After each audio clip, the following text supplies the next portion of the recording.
Dans cette session, on va parler de Dieu en tant que nourricier. Il veut qu'on se sente aimé et en sécurité et apprécié. Le Père, il est là et il a un grand cœur pour chacun d'entre nous. Il veut qu'on sache qu'on est aimé inconditionnellement et qu'on est totalement en sécurité dans son amour. Pour beaucoup d'entre nous, notre vision naturelle de Dieu, c'est peut-être qu'il est en colère. Mais Dieu, il est lent à la colère. C'est d'ailleurs écrit dans Exode 34. Je suis un Dieu plein de tendresse et de bienveillance, lent à la colère, riche en bonté. Il y a également Paul qui parle de Dieu dans Corinthiens. Bénissons Dieu, le Père notre Seigneur Jésus-Christ, le Père de notre Seigneur Jésus-Christ, le Père riche en bonté, celui qui va venir réconforter dans toutes nos occasions. Il vient et il nous console de nos détresses. Il est là pour nous apporter de la consolation. Et également, on peut trouver ça dans Matthieu 23, où il parle qu'il a aspiré à rassembler ses enfants comme une poule rassemble ses poussins sur ses ailes. Si on parle d'une poule qui rassemble ses poussins, ça fait un peu appel à un côté nourricier de Dieu, n'est-ce pas? Les mères sont une démonstration de l'amour nourricier de Dieu. Les hommes et les femmes ont été créés à l'image de Dieu, nous dit Genèse 1, pour refléter chacun des aspects du caractère de Dieu. Tout comme un père est censé être un exemple pour cet amour paternel de Dieu pour nous, nos mères étaient censées être un exemple de l'amour nourricier de Dieu envers nous. Donc oui, comme une mère console son enfant, moi aussi je vous consolerai, nous dit Ésaïe 66. Alors, dans les bras d'une mère, un bébé va se sentir en sécurité, accueilli, réconforté, nourri. Il y a une connexion. Et s'il n'y a pas une connexion, eh bien, il peut y avoir un abandon ou peut-être même une douleur profonde. Dieu nous a créés pour être en lien, pour être liés. C'est un Dieu qui aime qu'on soit connecté. Lorsque nous n'avons pas ce lien avec nos mères, nous pouvons finir par créer des liens avec les mauvaises choses, où nous pouvons répondre à nos émotions en les enfermant. Lorsqu'un enfant est voulu et qu'il prend la vie, les mères, elles sont là pour l'accueillir. Mais parfois, les mamans endurcissent leur cœur en réponse à leur vie et à des choses blessantes qu'elles ont pu expérimenter. À ce qui leur est arrivé dans la vie, aux choses compliquées. Peut-être qu'elles n'ont pas pu donner suffisamment d'amour à leurs enfants. Peut-être que tu n'as pas reçu assez d'amour de ta maman. Si elles n'ont pas reçu cet amour, elles vont avoir du mal à en donner. Alors les mamans vont peut-être pas forcément bien te traiter ou n'a pas forcément bien traité. Peut-être tes frères et sœurs, je ne sais pas. Mais souvent à l'intérieur de nous, eh bien on va se construire pour se protéger et on peut réagir du coup dans l'amertume, dans les luttes. Notre société enseigne que les femmes doivent être de plus en plus fortes. Donc elles deviennent de plus en plus dures à l'intérieur pour faire face à plein de situations. Et que, eh bien peut-être ça a empêché de développer le côté nourricier de leur cœur.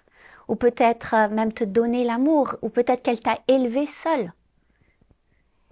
Notre première expérience avec la famille, c'est où? Dans le ventre de notre mère. Et oui, il y a un contact, il y a un lien. Et toute la joie qu'une mère et qu'un père peuvent ressentir quand tu vas naître, tu peux le ressentir et encore plus quand tu es le ventre de ta mère, les émotions et ce qui se passe en ta mère. Alors peut-être que nos mères n'étaient pas prêtes pour nous accueillir. Peut-être que ta maman n'était pas prête pour t'accueillir. Peut-être qu'elle était trop jeune, qu'elle n'avait peut-être pas d'argent. Peut-être qu'elle était seule. Peut-être qu'elle voulait un garçon ou vice-versa, ou une fille. De nombreuses recherches ont montré qu'il y a une conséquence sur l'enfant à naître. Un auteur a raconté que les bébés entendent, goûtent et ressentent et apprennent pendant qu'on est encore dans l'utérus de nos mères. Élisabeth quand elle était enceinte de Jean-Baptiste, Jean-Baptiste a bondi, n'est-ce pas, quand il a senti dans son esprit la présence de Jésus, dans Luc 1, 44. Donc, les émotions de notre mère affectent l'enfant. Les émotions d'une mère affectent l'enfant qui va naître. Les sentiments du père à l'égard de la mère va aussi toucher le bébé. Et John et Paul à Stanford notent que les blessures prénatales sont à l'origine de beaucoup de problèmes avec lesquels on peut grandir. La plupart d'entre nous, on n'a même pas de souvenir, n'est-ce pas, en fait? Je dirais pas la plupart, tous, on n'a pas de souvenir de ce qui s'est passé à ce moment-là. Alors, on peut examiner peut-être les expériences et ce qui se passe après, ou ce qu'on sait de l'environnement quand on est né. Alors, prenons quelques exemples des situations liées à notre naissance.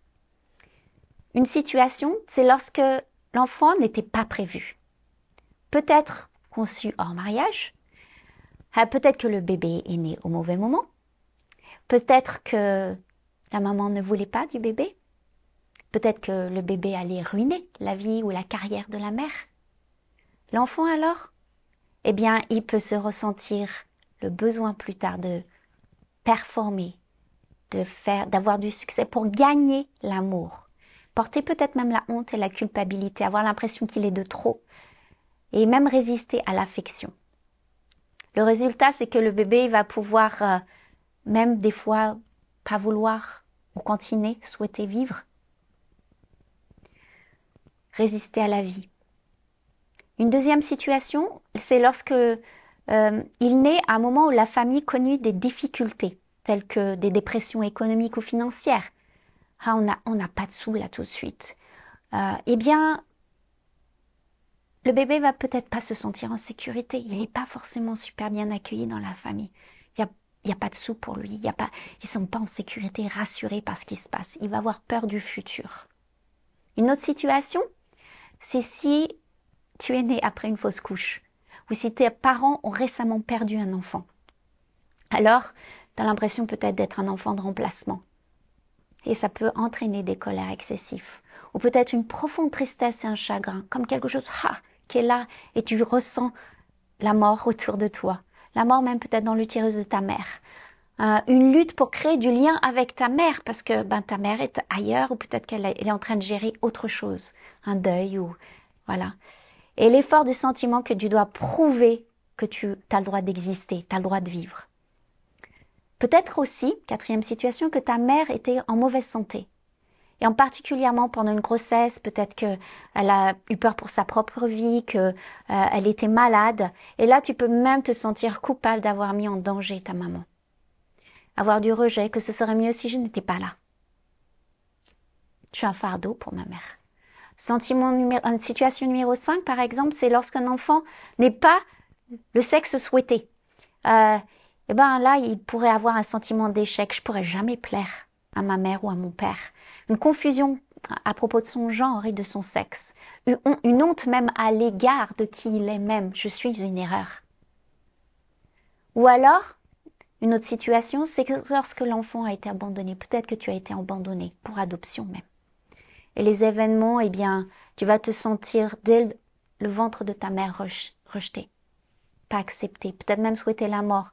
Toujours une peur du rejet, que les autres vont te rejeter au travers de ta vie, que tu ne seras jamais suffisant. Et puis, qui je suis vraiment? Alors, toutes ces situations peuvent affecter notre identité et notre vision profonde du monde et comment on entre en relation avec le monde. Ce qui s'est passé déjà au moment de la naissance et dans le ventre de notre mère. Et comment je vois le Père en tant que Père nourricier. Alors, on peut regarder également autour de ton enfance, comment tu as grandi et comment ta maman se comportait vis-à-vis de toi. Comme les pères peuvent affecter notre vision du Père céleste, eh bien les mamans aussi vont l'affecter. Comment j'ai grandi avec cette relation avec ma mère. Alors, ta mère était peut-être perfectionniste. Donc peut-être quelqu'un qui contrôlait, peut-être craintive ou anxieuse. Et en tant qu'enfant, eh bien, on va être hyper critique et se sentir inadéquate, peut-être émotionnellement vide. Les enfants d'une maman perfectionniste vont peut-être avoir le sentiment fort d'engagement dans les relations, se sentir responsables. Et ils vont vouloir être des enfants sur lesquels on peut s'appuyer, fiables. Ils apprécient le travail acharné, la persévérance. Et bien du coup, les opinions des autres sont plus importantes que les siennes. Un sentiment accru que Dieu regarde et peut même juger. Une mère imprévisible, ça va être celle qui est anxieuse, en colère, avec des sauts d'humeur émotionnels. Et cette mère va être submergée par plein de sentiments. Et son style, eh bien, ça va être basé, ta relation avec elle, ça va être suivant son humeur à elle. Elle va te gérer en tant qu'enfant, suivant ce qu'elle ressent, les relations, et tu vas t'adapter. Tu vas avoir peut-être d'excellentes compétences relationnelles parce que tu as dû toujours grandir en t'adaptant, avec la capacité de faire preuve d'empathie pour essayer de compenser, peut-être motiver, peut-être même avec tes collègues, tu vas être là pour être un soutien. Mais émotionnellement, tu peux toi-même te sentir submergé, peut-être dans l'anxiété. Et peut-être apprendre très tôt, effectivement, à comprendre les gens, mais avec toi, avoir pas le sentiment que tu es compris. Et donc que Dieu ne te comprend pas, et qu'il peut même changer d'avis à ton propos. Alors ensuite, on a la maman qui est ta meilleure amie. Elle aime te traiter comme ton égal, et en même temps, elle est ton amie, du coup, le côté responsable qu'elle devrait prendre, eh bien, est très limité. Et oui, pour elle, c'était plus simple de se positionner comme ça plutôt que d'embrasser la maternité, peut-être éviter des responsabilités.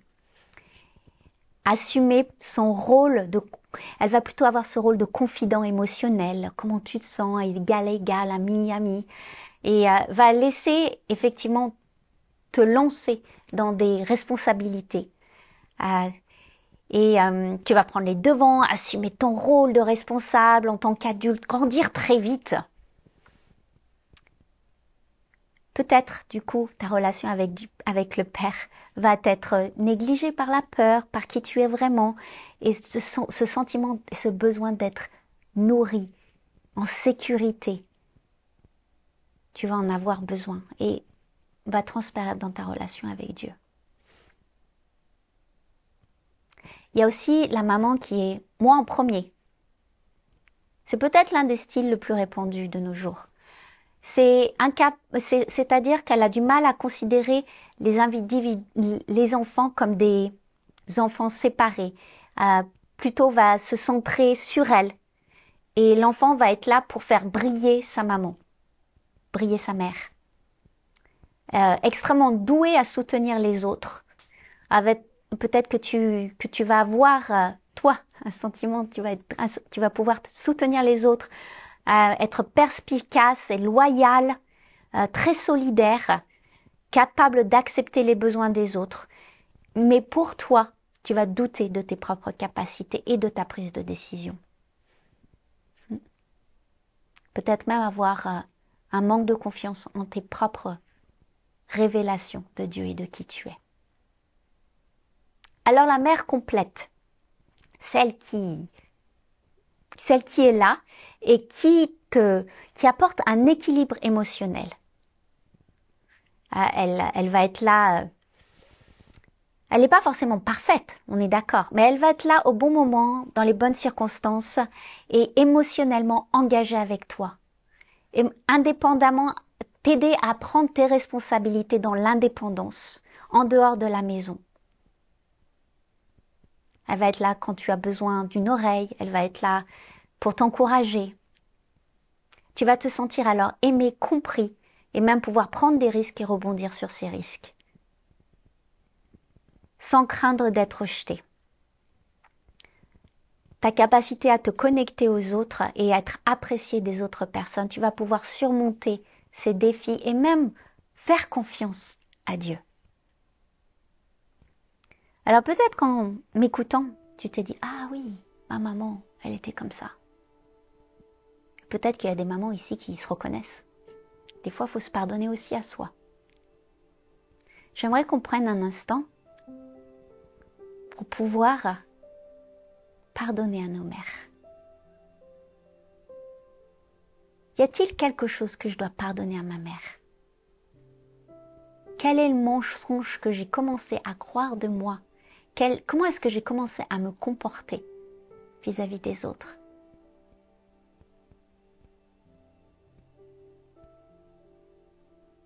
Et choisis de pardonner à ta maman.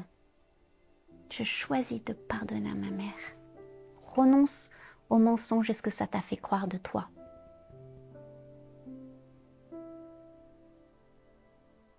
Alors comprends bien ici, on ne déshonore pas nos mères. Je t'invite à prier après moi. Ferme tes yeux. Arrête ce que tu es en train de faire. Assis-toi. Et répète après moi. Seigneur, je reconnais qu'il y a eu un manque dans ma vie. Je peux voir le déficit de l'amour. Maman, j'aurais aimé que tu me tiennes dans les bras, que tu me câlines. J'aurais aimé que tu passes plus de temps avec moi. J'aurais eu besoin de ton amour, de ta tendresse, de ton affection. J'avais besoin de savoir que j'étais en sécurité avec toi. Il y a des moments où j'aurais eu besoin de ton réconfort. Mais maman, aujourd'hui, je choisis de te pardonner pour tous les moments où tu n'as pas été là. Je te pardonne le manque de soins. Je te pardonne de ne pas avoir su m'exprimer ton amour de la manière dont j'en avais besoin. Je te pardonne là où tu ne m'as pas compris.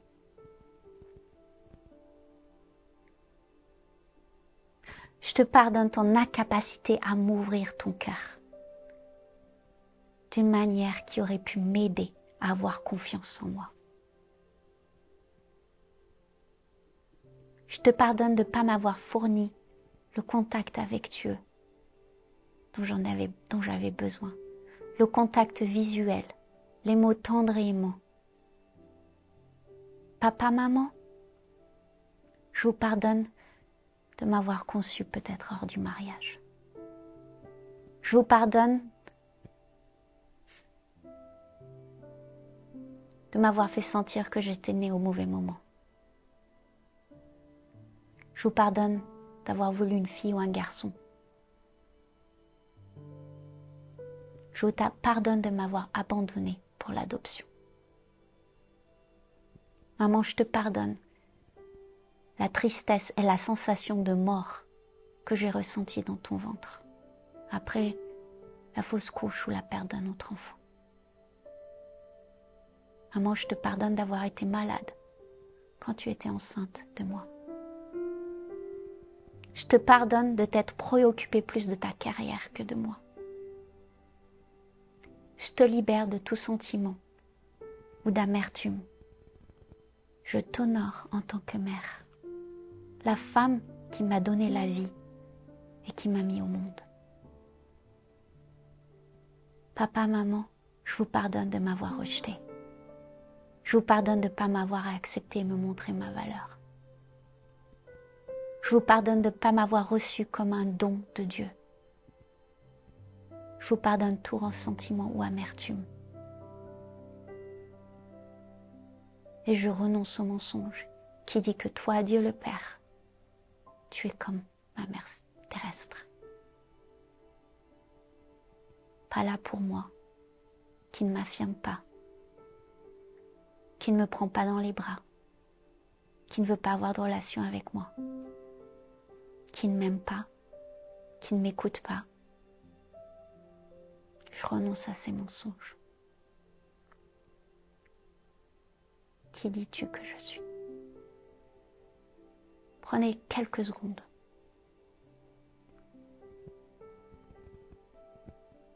Je veux vous bénir pour cette libération. Vous êtes aimés, au-delà de tout ce que vous pouvez imaginer. Alors j'aimerais aller un peu plus loin maintenant et vous parler de la confiance de base. C'est la capacité de garder votre cœur ouvert aux autres et à la vie elle-même. C'est le sentiment intérieur que vous êtes en sécurité dans qui tu es. En tant que personne, je vais bien, je suis aimé et j'appartiens. Lorsque cette confiance de base est intégrée en vous, vous avez la possibilité de nouer des relations saines.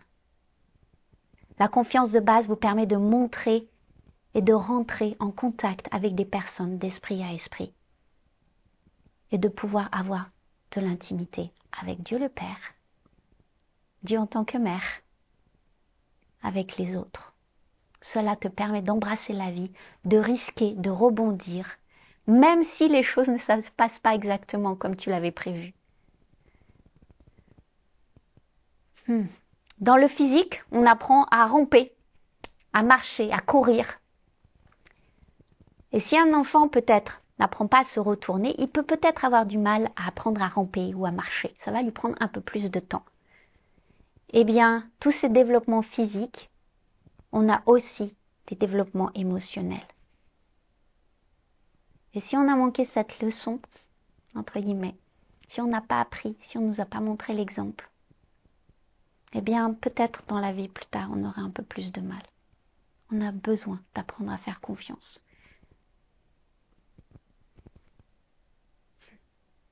On va se sentir alors appartenir et pouvoir construire d'une manière saine. Alors comment est-ce qu'elle est construite cette confiance de base? Eh bien, elle est construite les premières années de ta vie. Et oui, en relation avec ton père et ta mère. Comment est-ce qu'on apprend la confiance de base?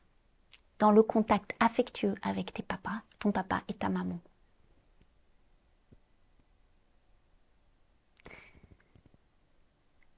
On peut t'avoir fourni les meilleures choses matérielles.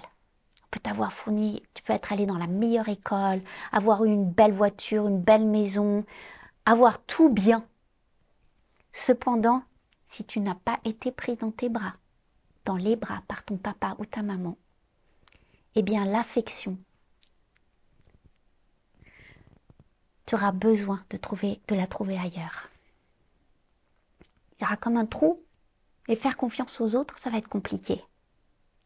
Ce n'est pas l'affection physique que nous apprenons, ce n'est pas seulement dans l'affection physique que nous apprenons à faire confiance, mais aussi comment ton père et ta mère t'ont regardé. Le ton de leur voix, le regard bienveillant, le regard qui dit « Ah, je suis tellement fière de toi, tu vas y arriver ». Les bébés apprennent à créer ce lien et à faire confiance lorsque les parents les regardent. Ils ne parlent pas encore, mais ils voient leur papa et leur maman. Oh, comment ils me regardent. Et leurs mots qui sont prononcés sans comprendre les mots, mais les paroles douces, aimantes et tendres. Nos mères et nos pères sont les premiers contacts avec ce monde. Nos mères, quand on est. Comment elles vont nous tenir dans les bras, nous regarder profondément dans les yeux, avoir ce regard admiratif. Et peut-être entendre un « je t'aime ». Si on n'a pas reçu cette affection physique saine en tant que bébé, eh bien, on aura peut-être du mal à garder le cœur ouvert aux autres. Et cette sécurité, cette confiance qui est ancrée en nous, eh bien, il peut y avoir des trous dans la raquette. Je peux montrer aux autres qui je suis quand j'ai cette confiance de base. Sans cela, eh bien, on peut craindre de laisser les autres nous voir réellement. Se sentir en sécurité avec les gens. Je sais qui je suis et j'appartiens. Parce que dans cette confiance, dans cette sécurité, en tant que père et mère, eh bien, je me sens appartenir.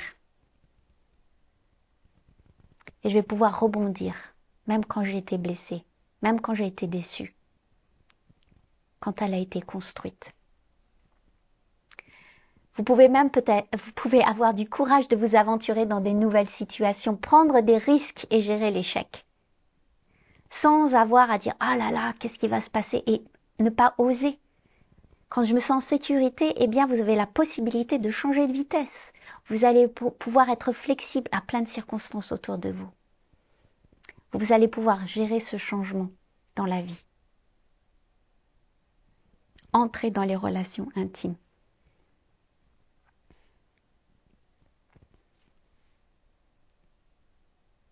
Alors le rôle de père et de la mère sont tout aussi importants dans l'affirmation de qui on est, comment on est pris dans les bras et comment on est en contact et dans ces liens.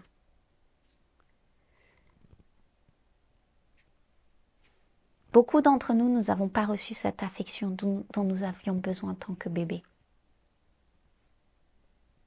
Et nos parents, pourtant, ont fait le meilleur travail qu'ils ont pu.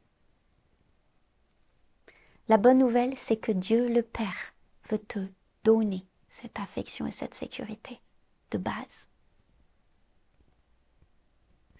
Psaume 27, 10 nous dit « Quand mon père et ma mère m'abandonneront, toi, Seigneur, tu ne m'abandonneras pas, tu prendras soin de moi. » L'ennemi va venir te dire un mensonge depuis des années peut-être, depuis ton enfance. Peut-être te raconter des histoires qui ne sont pas la vérité sur qui il est, sur qui tu es. Et on essaye désespérément de remplir le vide. Hey! Ah, si seulement il y avait ça dans ma vie, si seulement je pourrais être en contact avec telle personne ou telle autre personne. Et en fait, on va construire plein de faux réconforts pour venir renforcer, pour venir nous rassurer, pour venir nous donner cette sécurité dont nous avons besoin. Et Dieu, il va envoyer son Saint-Esprit pour te réconforter maintenant, pour t'affirmer et construire cette confiance que tu aurais dû peut-être avoir depuis que tu es bébé, le regard du Père et de la Mère sur toi. Alors prenons un instant maintenant et prions. Peut-être que ton papa ou ta maman ne t'ont jamais regardé pour te dire qu'ils t'aimaient ou avoir un regard bienveillant sur toi. C'est le moment de les pardonner, leur pardonner.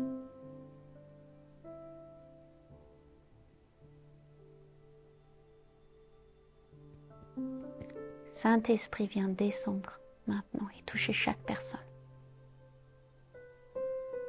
Qu'elles se sentent aimées et tu viens combler tous les trous dans notre identité, dans cette confiance qui n'a pas pu être construite ou peut-être mal construite.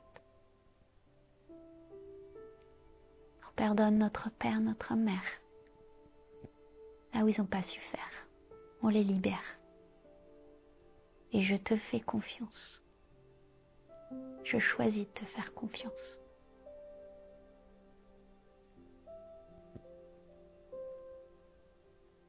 Viens et remplis-moi. Amen. Et écoutez quelques instants ce que le Saint-Esprit veut vous dire maintenant.